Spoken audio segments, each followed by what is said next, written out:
Baik, Assalamualaikum warahmatullahi wabarakatuh. Kami dari kelompok HIS 05 di sini akan menjelaskan mengenai penelitian kami, yaitu dengan judul Automatic Cement Sampler, di mana pada penelitian kali ini kami membahas mengenai sisi antropometrinya, kemudian fatigue and energy consumption, dan work environment design.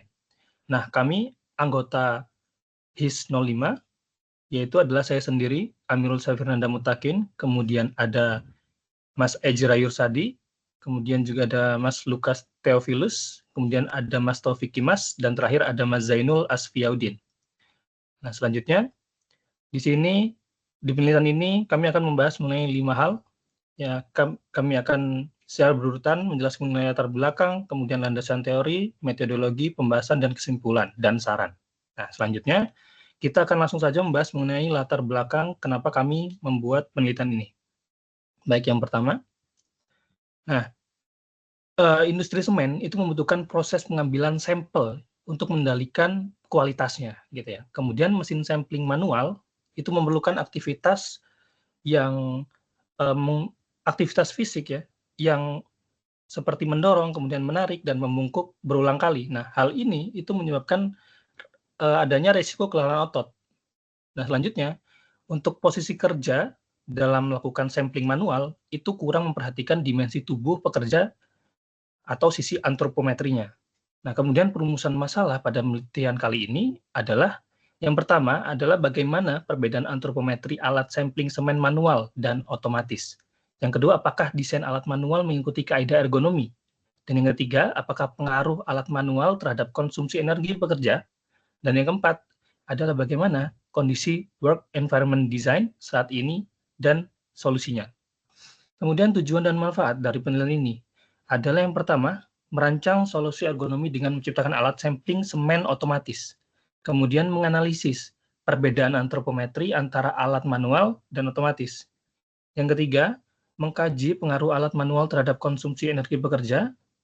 Kemudian mengidentifikasi kondisi work environment design dan solusinya. Kemudian memberikan solusi ergonomis untuk mengurangi resiko cedera, dan yang terakhir adalah untuk meningkatkan efisiensi dan kenyamanan kerja. Kemudian ruang lingkup di penelitian ini adalah yang pertama, itu pengukuran data antropometri pekerja itu sebagai dasar desainnya. Selanjutnya, perhitungan konsumsi energi dan tingkat kelelahan sebelum dan sesudah perbaikan. Nah, yang terakhir adalah analisis zona kerja bermasalah dan rekomendasi peningkatan kondisi kerjanya. Begitu. Selanjutnya, baik akan dijelaskan oleh teman saya. Baik, untuk landasan teori akan saya lanjutkan. Landasan teori yang pertama itu antropometri. Antropometri berasal dari bahasa Yunani yaitu anthropos yang berarti manusia dan metros yang berarti pengukuran. Jadi istilah antropometri dapat diartikan sebagai pengukuran manusia. Istilah ini diciptakan dan dipopulerkan oleh Adolf Whittle pada pertengahan abad ke-19. Sanders dan McCormick, karakteristik fisik tertentu lainnya yang relevan dalam perencangan peralatan yang digunakan manusia. Manfaat antropometri. Antropometri memiliki beragam manfaat, terutama dalam bidang kesehatan dan gizi, serta dalam perancangan produk ergonomis. Memiliki nilai, yang pertama itu penilaian status gizi, yang kedua pemantauan pertumbuhan dan perkembangan, yang ketiga deteksi dini masalah gizi, dan yang keempat perancangan produk ergonomis, dan yang kelima itu penelitian ilmiah. Lanjut. Klasifikasi antropometri berdasarkan Sanders dan McCormick.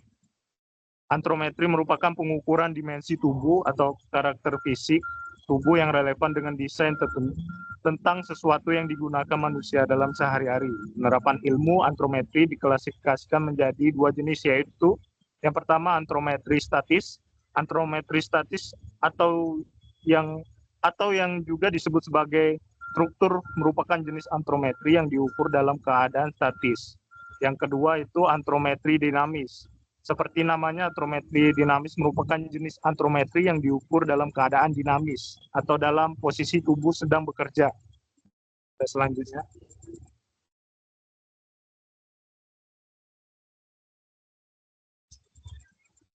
Ini berikut data pengukuran antrometri. Ada 26 ya, sebagai acuan. Selanjutnya. Dan ini fatigue and energy consumption.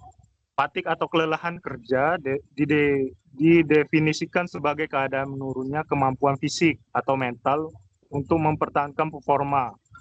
Dan yang kedua, energi consumption. Energi consumption adalah jumlah energi yang dikeluarkan pekerja selama melakukan aktivitas kerja. Selanjutnya. Komponen work environment design. Yang pertama itu lingkungan kerja, aspek fisik. Lingkungan kerja secara fisik mencakup sebagai elemen yang ada di sekitar pekerja dan mempengaruhi kinerja mereka seperti tata letak, peralatan, pencahayaan, suhu, kelembapan, kebersihan, isingan, dan getaran. Dan yang kedua, lingkungan kerja aspek non-fisik. Lingkungan non-fisik melibatkan aspek sosial dan psikologi, mempengaruhi kinerja dan kesejahteraan pekerja. Prinsip work environment design, prinsip desain lingkungan kerja yang efektif. Yang pertama itu human central design, dan yang kedua ergonomi, dan ketiga itu sustainability, dan keempat adaptability, dan kelima safety dan health. Yang ketiga diteruskan oleh teman saya. Baik, selanjutnya terkait metodologi. Nah, dalam metodologi ini terdapat diagram alur penelitian yang mana dapat dijelaskan yang pertama terkait studi lapangan, itu melakukan observasi dan studi lapangan kepada pekerja untuk mengetahui permasalahan. Yang kedua itu terkait identifikasi masalah ergonomi dan kelelahan. Ya, ini mengidentifikasi permasalahan yang timbul dari proses studi lapangan yang dilakukan. Kemudian yang ketiga, pengumpulan data dan analisa data. Ini pengumpulan data yang dilakukan meliputi antropometri, beban kerja, dan lingkungan kerja. Setelah dilakukan analisis dampak pekerjaan tersebut berkepanjangan. Yang keempat, terkait diskusi dan studi literatur, di mana ini dilakukan untuk mendapatkan solusi permasalahan yang terjadi di lapangan pada pekerja. Kemudian yang kelima, itu terkait perancangan mesin sampel otomatis. Di sini dari tim melakukan perancangan otomatis dilakukan sesuai dengan hasil diskusi dan literatur yang diperoleh guna mengurangi faktor kelelahan pekerja dan masalah ekonomi dapat teratasi. Yang keenam, terkait persetujuan desain, di mana persetujuan dilakukan apakah desain yang sudah dibuat dan dirancang oleh tim itu sudah sesuai dengan penurunan ergonomi dan masalah kelelahan yang dihadapi pekerja. Kemudian yang ketujuh, terkait evaluasi dan hasil. Evaluasi dilakukan untuk mengukur desain alat sampel otomatis sudah mengurangi beban kerja dan kelelahan atau belum. Kemudian yang ke-8 atau yang terakhir terkait kesimpulan dan saran. Dari serangkaian proses yang sudah dilakukan dari 1 sampai 7, dilakukan hasil yang didapatkan dari dapat dituangkan dalam bagian kesimpulan dan saran. Kemudian lanjut pembahasan dilanjutkan dari rekan kami yang selanjutnya. Oke, selanjutnya yang keempat adalah pembahasan. Yang pertama ada antropometri. Ada di sisi sistem kerja alat manual, yaitu sistem kerja melakukan pengambilan sampel semen. Yang pertama posisi jongkok, kedua posisi jongkok dengan mendorong alat ke depan, tiga posisi jongkok dengan menarik alat ke belakang, keempat posisi jongkok dengan mendorong alat ke bawah, dan kelima posisi jongkok dengan mengambil wadah berisi sampel semen. Dan yang keenam, posisi berdiri dengan membawa wadah. Lalu ada sistem kerja pada alat otomatis.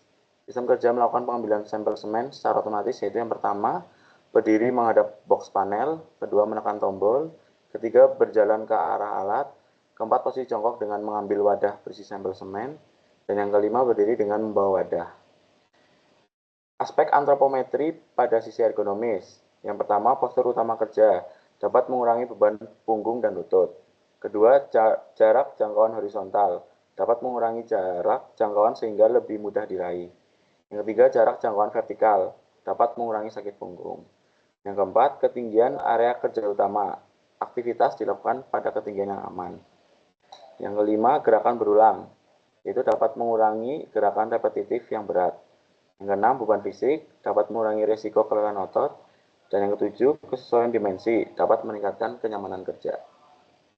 Selanjutnya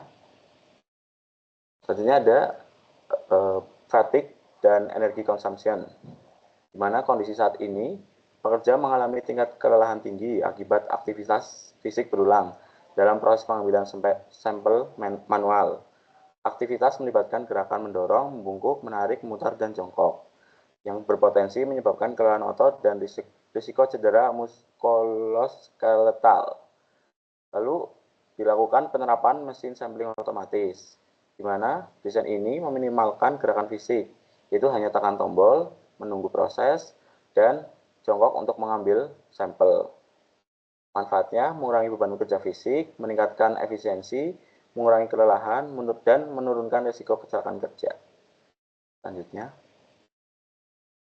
yaitu ada perbandingan metode sampling, di mana metode manual, yaitu aktivitasnya mendorong, menunggu sampel terisi, menarik, mutar, dan jongkok, memiliki waktu siklus 93 detik, dan MIT-nya 4,0, 1,5, 4,0, 3,5, dan 5,0. Lalu metode otomatis, yaitu aktivitasnya menekan tombol, tunggu proses mesin, lalu sekali jongkok untuk mengambil sampel, di mana waktu siklusnya 77 detik, dan MET aktivitasnya 1,8, 1,5, dan 5,0.